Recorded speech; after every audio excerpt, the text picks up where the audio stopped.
All right there, glad to have you back. Now, according to the 4-point resolution signed by the Minister of Information and National Orientation, Mr. Mohammed Idris, Minister of State, Labour and Employment, Mrs.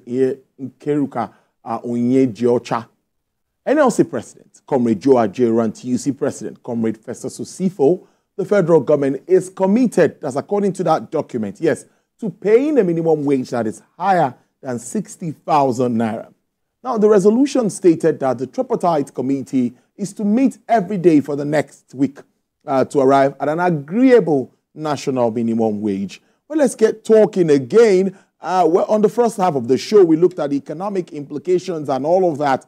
But right now, let's look at what Labour is saying at this time. And the chairman of the Trade Union Congress, Lagos chapter, Comrade Nkeiruka, is live in the studio. Good afternoon. It's good to have you here. Good afternoon. Thank you for having me. Yes, I'm sure a lot of energy from yesterday, what we saw Labour taking charge. And how does it feel? It's been a while we saw Labour like this. So how does it feel and where are we at the moment with this matter? Well, it feels fulfilling. It feels exhausting going through what we had to do yesterday. And that's why you don't go this route unless you are pulled to that point to do it. It's a route we try to avoid. It comes with a lot of pain for everybody on all the sides. And where we are right now is what we should have had before now. And up until yesterday morning, we thought that would have happened and the action would have been averted. But we found ourselves where we were. And right now, our leaders have been called to a meeting. And we have that memorandum of understanding with a commitment of federal government to have a minimum wage that's well above 60,000 naira. And from the body language, according to our leaders, they are sure that federal government is committed to doing something reasonable, something that can put a smile on our faces, that can really be a minimum wage that can help us have a good life. And that's why we say, okay, on that note, we respect and trust our leaders to go out there, have the conversation within the next 1 week, as they have agreed, to conclude the discussions, and we'll have a new national minimum wage. But I'm going to ask you this, and almost like putting you on the spot, 494,000 naira as the minimum wage. Many are saying that let's also consider the private sector here. So how feasible is it, obviously, looking at even government and revenue? Well, you see, when you're coming to table to have a discussion, you also look at the other side. At the beginning of discussions of minimum wage, yes, you heard certain governors talking around that they are unable to meet up with even the last 30,000. Some are even, some are challenged on the previous 18,000. They don't want to move from 18,000. So when you look at that kind of trajectory, you cannot come with something that, if someone is speaking in some manner on the left side, you've got to speak in some other manner on the right side that makes them know that, you know what, we are serious here. We mean business. We're not just coming to beg you for soffits. We need something that really makes sense. And the analysis can be simple. You look at a man with a wife and 4 children, what can he survive with in a place like Lagos? Look at what has happened to rent, for instance. Look at what's happening to staple food. Put it together. You see that there is need for, sizable increase in the minimum wage for the average worker to survive. So that'll be the basis. But by and large, when you get to the table, it's a matter of fact and figures on the table between both sides, being open and honest about what really is, and that you can come to what both parties can agree that we can go home with at a particular point in time. Many would also argue that they had expected the labor unions to come up. There was a time there was naira scarcity. We know what we went through. Many would say labor did not come. There was also a time, I think, even the hike in price of fuel and all of that. So many would say, why is it that most times we have labor union out when it has to do with minimum wage? Let me ask that question. Now, also our refineries. Are you a bit associated in your research to the oil and gas industry? Even our refineries, they are not working. What do you say about that? Let me start from the last part. Go ahead.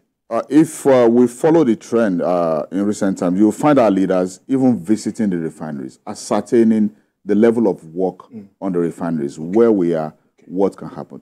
From within the industry, I can say that the privilege of information available is that at some point in time, we're able to work with them to ensure that the turnaround maintenance, the revamp of the refinery was not done like previous, like business as usual, where they just give it to anybody to go find one technical partner. It had to be given to the original equipment manufacturer representative. So you are not just doing guesswork. And those are the kind of things that we do. Because on the long run, it is not just, like you said, it's not just about the naira and kobo. It's about the value on the table, the value in the system. And that's why, even for those of us in the oil and gas sector, we've been talking about the downstream sector. We may definitely need to deregulate so that you can have more players in the sector. You need to derive the full benefit of the value chain in the sector, from plastics to pharmaceuticals to fertilizers and all that. We are not really in the business of oil and gas. If we keep exporting crude and importing the products, we need to have the full value chain. And given what we've experienced in the past decades in Nigeria, we need to do something different. So we also look at all those things. It's not just about naira and kobo. And even now, we've been talking about ameliorating the effect of that deregulation on the masses. That's why there are still engagement, even on the provision of CNG-powered buses.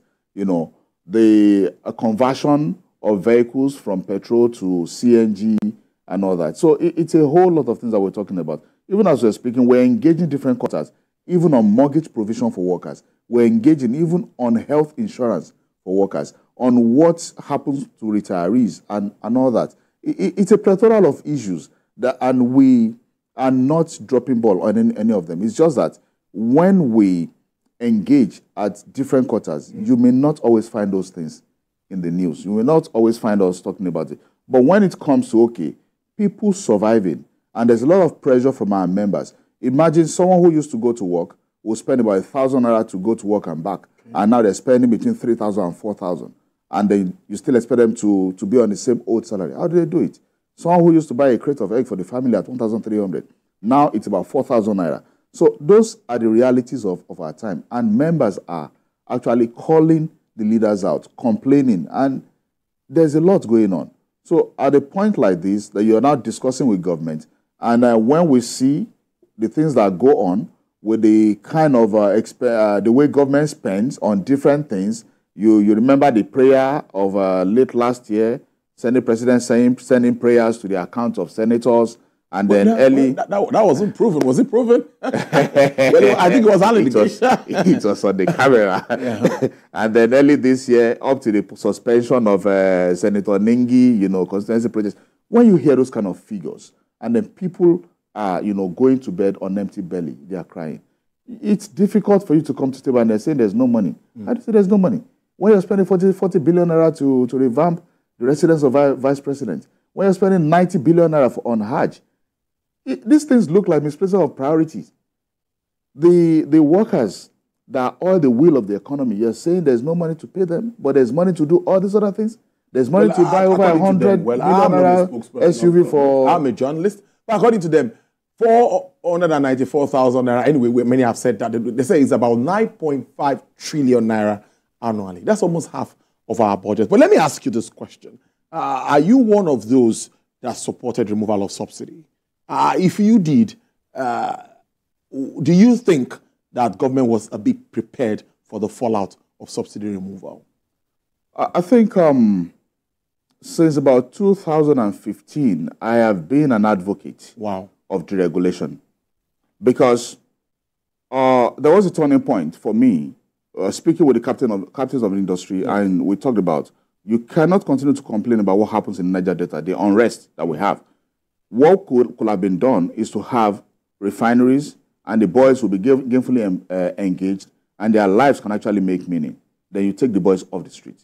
And someone will explain that you can't do that in a regulated environment, because if a private person, a private company, refines with 100 naira, you expect him to sell at 80 naira. Where does he get the difference from? Yeah. The same bureaucracy and bottleneck of government? Yes. So that makes it difficult. So that was a kind of an eye-opener and turning point for me. Now, we can argue different ways that there are ways, to monitor this, monitor that. Nigeria is almost a borderless nation. There are too many porous outlets that people can smuggle things. Yeah. Those challenges were there. So if you come back, you come to, okay, can we do away with this? But in doing away with it, that's why we said there are certain things that needed to be done. So coming back to your question, do I think the government was really prepared? Was it done right? The answer is no. There are things that will have been put in place before you go to that point. Now, we talk about CNG buses. We talk, the alternatives that you will have looked at. Even there will have been conversation with Nigerians. How much are we going to save when we get our hands off subsidy? The common man should see the effect of that savings in his daily life. Because the benefit that the common man had was, in terms of subsidy, they can buy petrol at the rate that we bought it. And then that also has direct implication on cost of transportation. So if you take it away, it's going to impact transportation because largely we are on we work on road transportation largely. So those are the things that we looked at. The CNG buses are not there. We don't even have the alternative buses out there to cushion the effect on transportation. So obviously, the preparation was not adequate. Now let's now look at again back to the tripartite committee, which NLC broke out from, and NLC and TUC broke out from at the time. But now they're saying, okay, you need to come back to this meeting and let's continue to move forward. What are your expectations in these few days to come? And do you have? I know you can't come up with a figure yourself, but what are you thinking would happen with regards to expectations from government? Well, first of all, I think we've heard this severally. People saying that organized labor abandoned the table, like you said, broke out of the table. Yes, that's what we heard. That's actually not the case. Now, when you have a negotiation going on, yes, there are parties to the negotiation. All parties agree to meet. And then the party that fails to show up is the party that abandoned the table. Our leaders couldn't continue with the conversation because the governors didn't show up. And that also shows you how much levity with which they took the matter of workers' income. I don't know what else could be so important at this point in time that they went to do that they abandoned the table. So how do you continue the conversation when a major party was not on the table? So those were the people that abandoned the table. And that's why our leaders could not continue with that conversation because you could not even arrive at a landing without them being there. So what was the essence of the conversation? That was the reason for saying, you know what, they are not taking us serious. We need to tell them that we mean business and, they need to get back to the table and do what is right. And for me, my expectation is that we'll have speedy deliberations and it will be conclusive within the shortest possible time. I expect before the end of this week, we should have a direction, we should have a closure, and a closure that is meaningful. Without me giving you a figure. I know that. That's very delicate. Airports were short. Electricity, the grid was short. The economic implications of this is very serious if we look at it. Can we have strikes that won't get to all of this point? I'm sure nothing happened to exploration of crude, because if that had happened, I think that would have also been another big issue with what we are facing with OPEC. Did we look at the consequences of all of this? I need to ask you that question. Well, when you get to certain juncture, you need to weigh your options. And you look at it. You've been talking, you've been telling people what can happen, and then if you cast our minds back, in the past, you do a lot of things. You continue to talk, protest, and all that. Government will never listen until you get to this kind of situation before they listen. So why do you want to put the ordinary Nigerian through the pains of they can't go out, they can't do what they need to do? They can't make their daily living until you eventually get to this point. So let's go to that point where they know that we are serious. Let's get back to the table. We don't have to waste time beating about the bush. So that's why we just had to go the route, because the essence is let's get back and do what needs to be done. Nobody is interested in just, beating drum and dancing like Jaguar and up and down the street. No, that's not what we're interested in. We want the economy to move forward. We want to be productive, and we need people to speak to the issues at hand and get us on track. Let's almost wrap up now. Like the private sector players will come up with this position. private sector players, electricity hike, energy hike, all other challenges, they will tell you they've never made 100% profit. That's according to private sector players.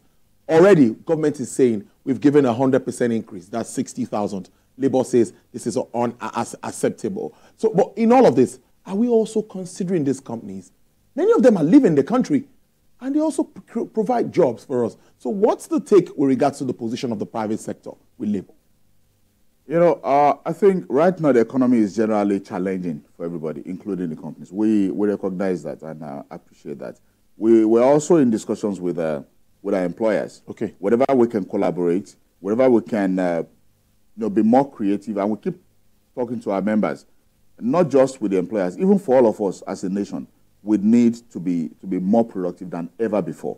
That's what can take us out of the economic challenges where we find ourselves now. So we're thinking about that. We're working with our employers, and where we can be of help, we will do.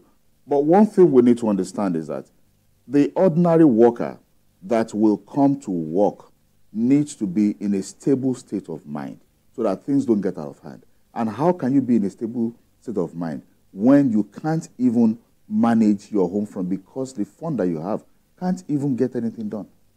And again, on the part of our employers, this is also looking at their facilities, their infrastructure, all that they have. We also want to have members, workers who have that stable mind to come to work, do what they need to do, and they can be productive at work without causing any unsafe or insecure environment at work. So on the long run, taking care of the employee comes back to the employer in positive terms. And beyond that, where they have challenges, we are also willing and ready to work with them, even talk to government to see what needs to be done to keep all of us going. Okay, finally, you believe in deregulation. Do you think the Dangote refinery, if it comes on stream, production starts, and also Port Harcourt refinery as expected, would that really help us address the issue of importation? Depending on how Dangote refinery is managed. What I think is, Dangote refinery is a private business. Yes. Will always run to at least cover its cost and, of course, make profit. So, first, if Dangote refinery's products are sold locally, but sold at the local currency, it will be a boost for the Naira-dollar challenge, in a way. We also need to ensure that there is crude oil supply to the refinery. There has been a lot going on, a lot of debates of there's enough, there's not enough, and all that. And that's where you also wonder, when we're talking about Dangote refinery coming on stream, since the construction was going on, did we think about all those oil wells probably that have been shut in for years, new oil wells that could come on, new oil exploration licenses, mining leases that could be given so that we'll have more production to cater for that?